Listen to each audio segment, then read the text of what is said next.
A while ago I made this video about configuring Neovim from scratch. Thank you so much for all the positive engagement and all the nice comments. I would have never expected it to catch on this much, and it really means a lot to me. As time passed, I got more and more comments from people having issues with the installation. In the vast majority of cases, this is either because they're using a more recent version of Neovim or of the packages. Now, my approach to configuring Neovim is a rather pragmatic one. I only update my config every 6 to 12 months because I see Neovim as a tool to get work done more efficiently and in a more fun way. But to me, it's a means to an end and not an end in itself. So I want to avoid getting stuck in configuration hell and chasing the latest plugin all the time. But the Neovim ecosystem is moving very fast, and from time to time I want to catch up and get my config to a modern standard. This is exactly my plan for this video. I want to upgrade to Neovim 0.11 and I want to upgrade all my plugins, and along the way we'll probably encounter a lot of warnings and errors that we need to debug. So I kinda wanted to show my process and how I personally go about doing this.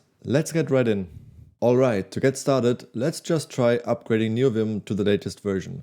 Currently, I'm running on 0.10.1, and since I'm on Mac, I'm using brew to manage Neovim. So let's brew upgrade nvim and see what happens. Okay, this upgraded to 0.11.2. So let's quickly confirm this. And now let's see what happens if we actually open Neovim.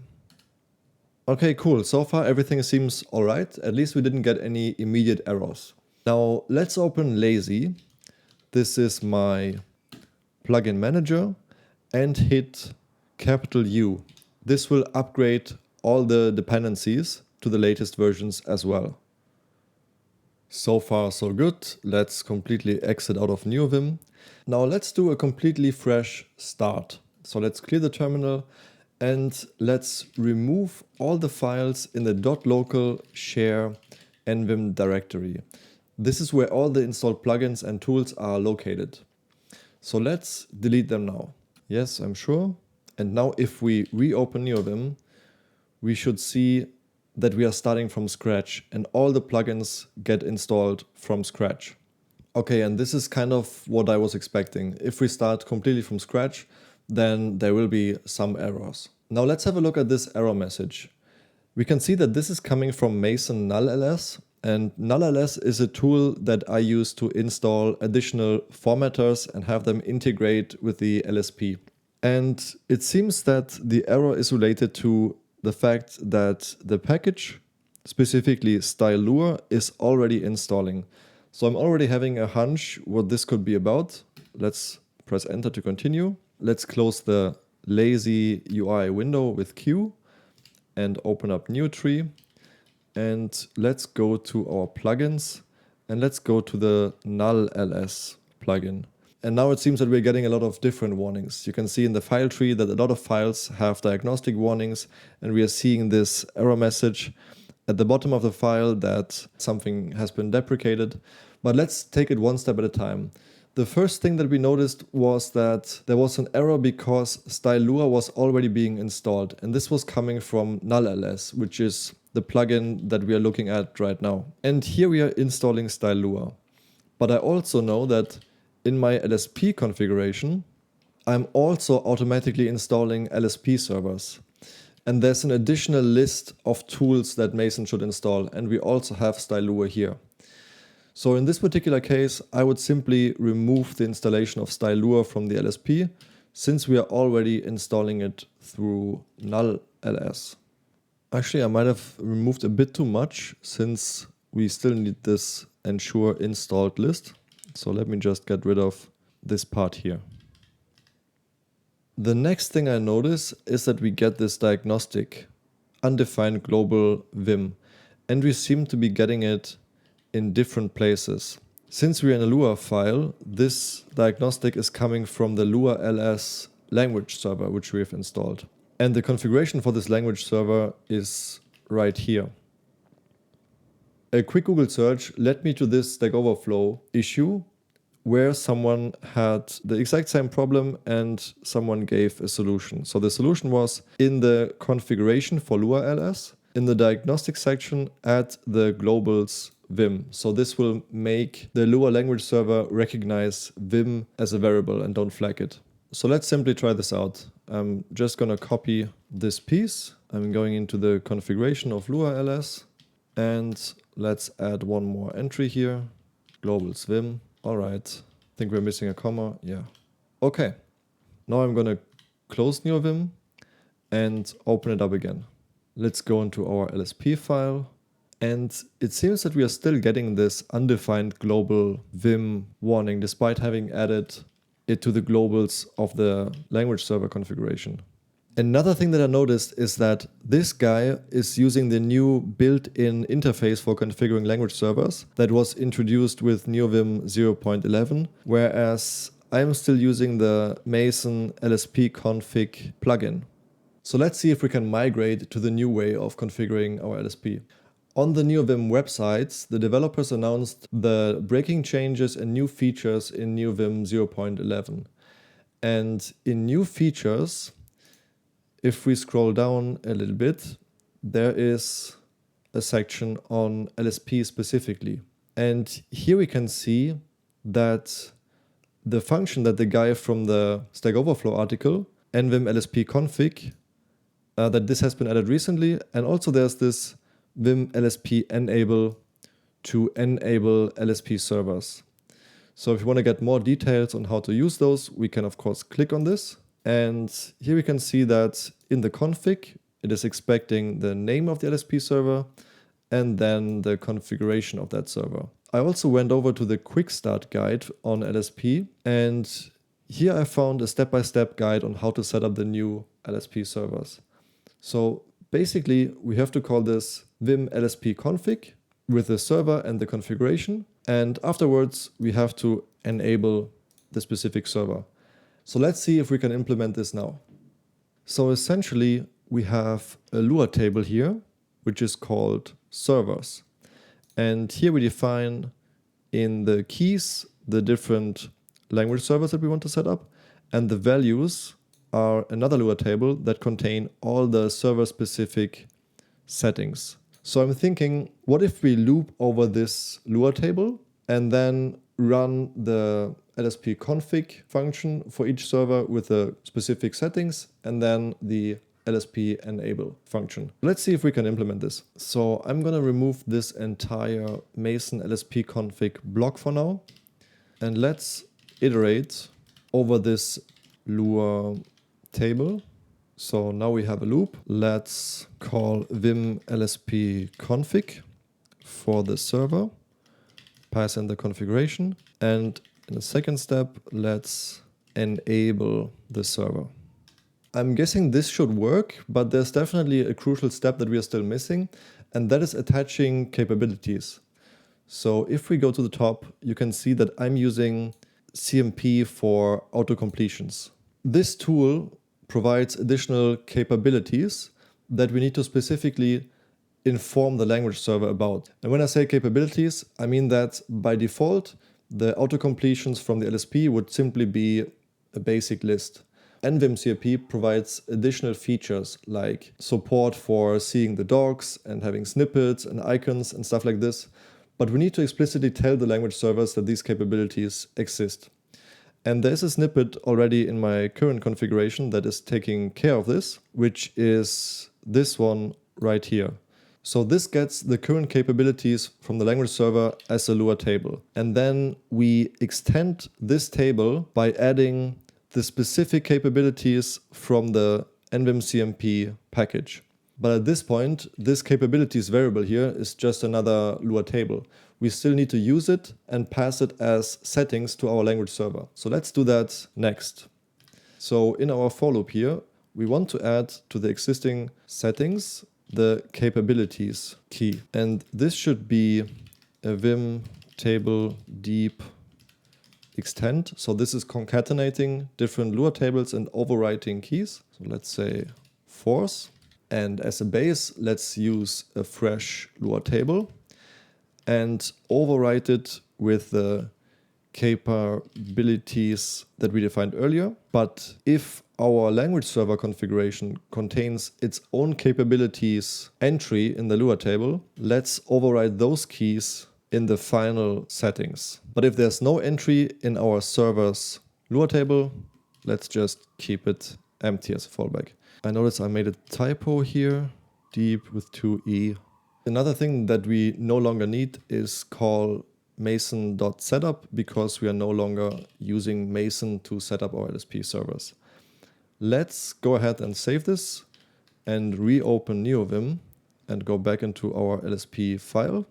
All right, and in the documentation, I saw that we can use this command to check if the LSP is active, so we can make sure that it's actually working. So let's run this now. And I would say this is looking quite good. We are using Lua.ls since we are currently in a Lua file. And this is exactly the configuration that we've set up with the globals, vim variable that we just put here, and all the other settings that we have in place. So that's pretty neat, and honestly, overall a simpler way to set up the language servers. Now I was wondering if we can actually delete all the Mason related plugins, Mason, LSP.Config, and Mason tool installer. And while we could do that, I actually prefer to keep them. And the reason I prefer to keep them is because there's a mismatch between the naming convention in Neovim LSP.Config and in Mason.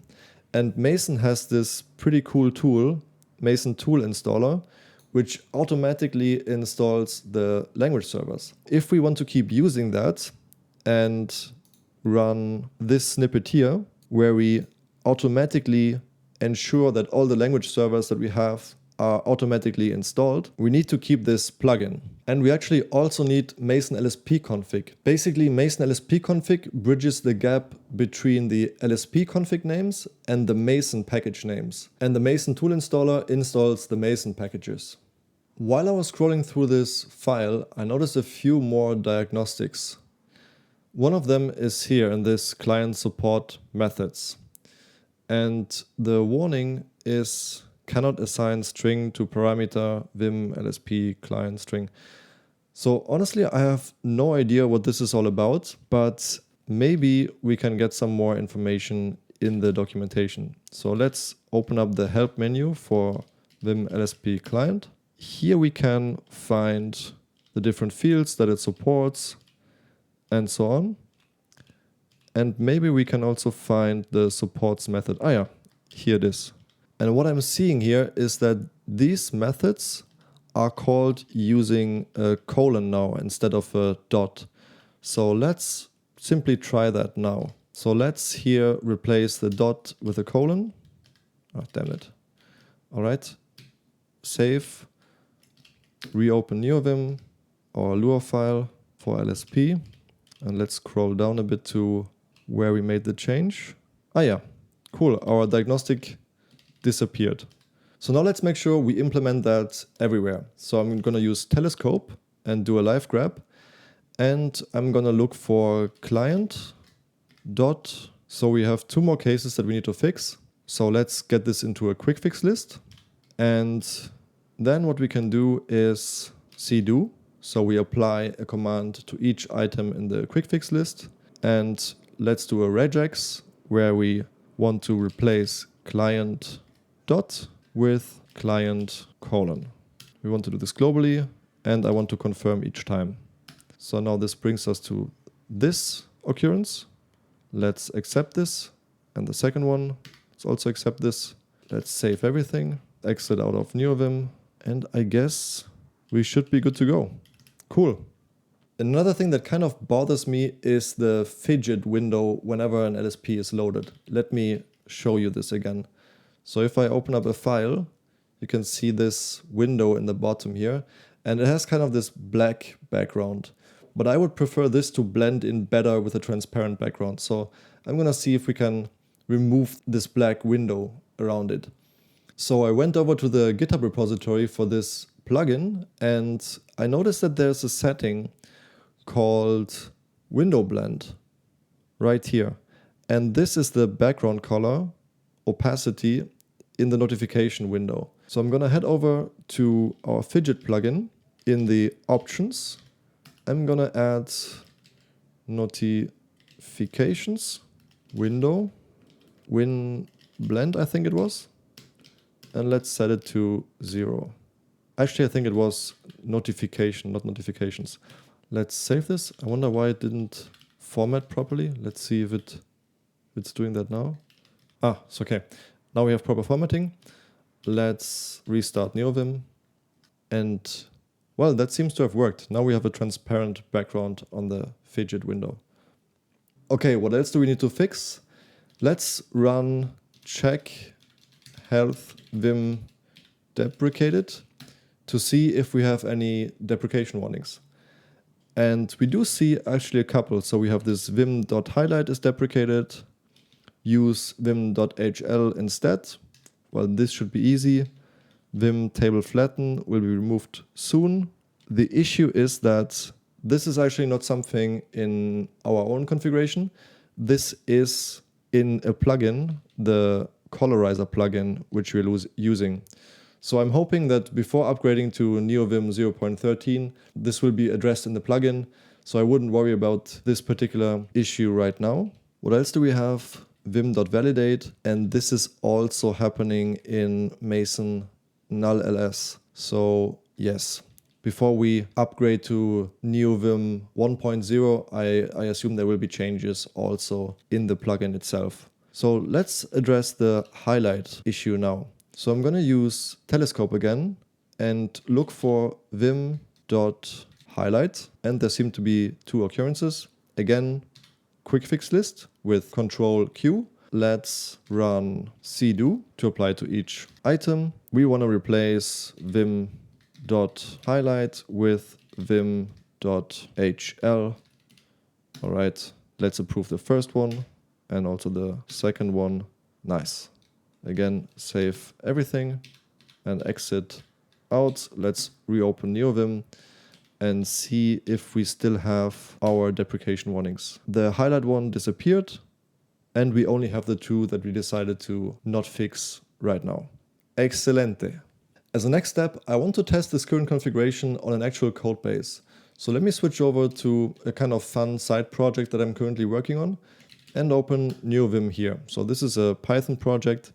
Let me open the first file. Let's say I want to know what is this base client object here. So I'm going to use the LSP for it, GD, to go to the definition. So and this worked, but I'm seeing that there's a new warning here. vim.lsp util jump to location is deprecated. Run check health vim deprecated for more information. Let's actually do that. And now we have two more warnings here. And they're actually coming from telescope. So we have this supports method. Apparently this is still used in the current telescope version. And we have this jump to location that we've just seen, that this is currently being deprecated. So given that this is in telescope, there's really not much we can do about it. But let's see in the telescope discussions if anyone has encountered this before. Quick Google search and I found this discussion where someone had exactly the same issue. And it seems that the solution is already implemented and has been merged to master, but it has not been released yet. To work around this, someone has simply pointed the package manager, in my case it would be lazy, to the master branch. So let's actually do that now. So I'm heading over to my Neovim configuration again. Let's open the telescope config file. And here we can see that it is currently pointed to a specific minor release version. So let's for now comment this out, and instead of the version, we just point it to the master branch. Let's save this, exit out of Neovim. At this point, we need to install the version of Telescope. So let's go back into Neovim. Let's open up the lazy plugin manager UI, and let's look for Telescope. Here it is. Let's hit U and see if that works. Okay, it looks like Telescope got updated. And if we look at the commit history, we can see that the jump to location fix is among those commits. So now we can hopefully get out of Neovim and go back into our project. Let's try it again. Let's open up a file and let's go to the definition of base chat client. Excellent. Now the warning seems to have disappeared. Now I'm just going to provoke a diagnostic to make sure this feature is also still working. But now it seems that we're getting another error message. Defining diagnostic signs with sign define or sign define is deprecated. Run check health vim deprecated for more information. And again, let's do the same thing. Here we have a bit more details. And this does not seem to be related to a specific plugin. It is probably due to something in our config. So let me go back into the config and let me look across the code base if we can find this sign define somewhere. Oh yeah, okay. So we have it here in the Neotree configuration, right here. So what we learned from the warning that we now see again is that this sign define has been deprecated. And also we got some information about what we should use instead, which is vim.diagnostic.config. Let's head over to the documentation of vim.diagnostic.config to see how to use this specific feature. So we use the sign define to define symbols for the diagnostic messages. So for example, to get like a nice triangle with an exclamation mark for the messages. How can we do that with this new setting or with this new function? That's my main question here. A bit further down in the documentation, I found this section on signs and how we can define them. So it seems to be quite straightforward. We just need to call vim.diagnostic.config. And then we have the specific signs, and then we have the diagnostic severity that we want to change the sign for. So I guess in this case it is nothing, but I'm guessing we could just put an icon or a letter or whatever we want here pretty much. So let's copy this. Let's close this split and go to the Neotree config. So let's paste this here and also properly close this. Okay. And then for the severity error, we want to copy this symbol. For the warning, we want to copy this symbol. Then we also have info. We want to copy this one. And we also have hint. And for hint, we would like to have this light bulb. So let's delete the previous configuration. And it seems like we're missing a curly brace. So I guess this should be working.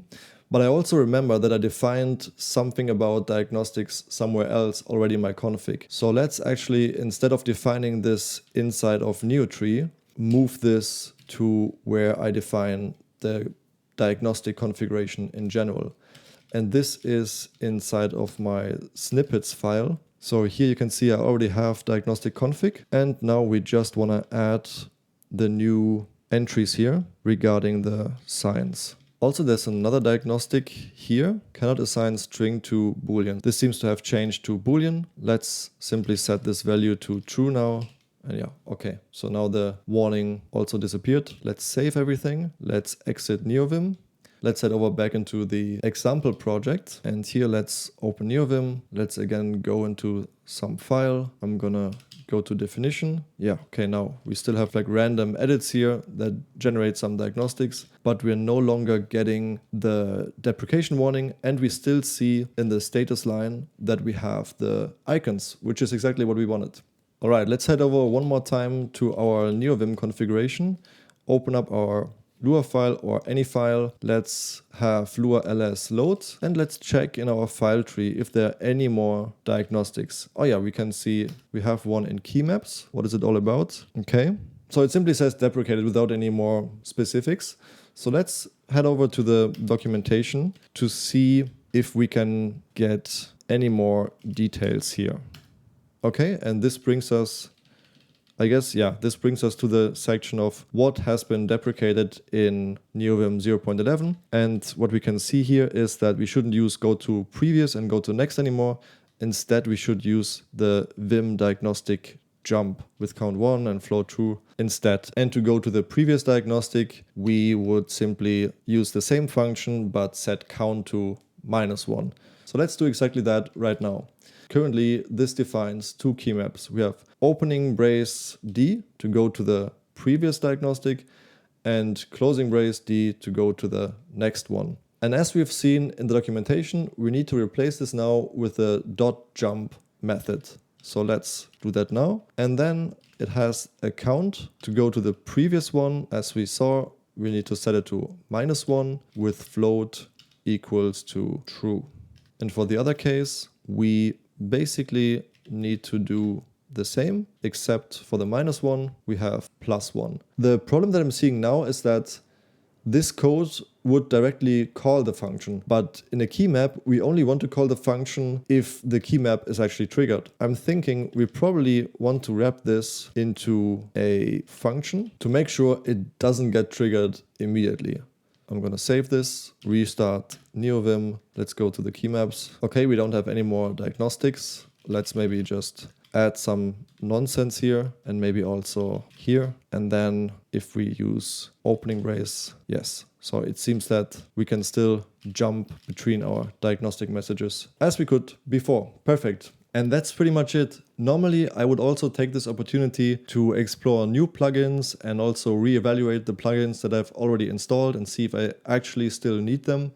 But this is kind of the fun and easy part, and dealing with all these errors and warnings, that's kind of the hard and tricky part. So this is really what I wanted to show you in this video. Thank you so much for watching, and see you next time for more.